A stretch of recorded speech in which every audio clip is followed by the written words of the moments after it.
4 تا محصول جدید که همه بهش نیاز دارن. دیوایدر آشپزخانه که باعث میشه بوی غذا تو خونه نره، موقع اومدن مهمان شلوغی آشپزخونه به چشم نیاد. آبنمای شیشه‌ای که فضاتون رو خیلی شیک میکنه و به عنوان پارتیشن هم مورد استفاده قرار میگیره. مطمئنم همتون بهش نیاز دارین. فن زیر رادیاتور که گرمای رادیاتور رو در محیط خونه به صورت یک نواخت پخش میکنه. تازه مصرف برقش هم خیلی کمه و درجه‌ش هم قابل تنظیمه.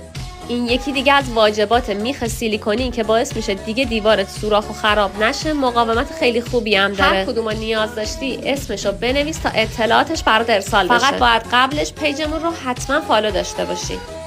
4 تا محصول جدید که همه بهش نیاز دارن. دیوایدر آشپزخانه که باعث میشه بوی غذا تو خونه نره، موقع اومدن مهمان شلوغی آشپزخونه به چشم نیاد. آبنمای شیشه‌ای که فضاتون رو خیلی شیک میکنه و به عنوان پارتیشن هم مورد استفاده قرار میگیره. مطمئنم همتون بهش نیاز دارین. فن زیر رادیاتور که گرمای رادیاتور رو در محیط خونه به صورت یک نواخت پخش میکنه. تازه مصرف برقش هم خیلی کمه و درجه‌ش هم قابل تنظیمه.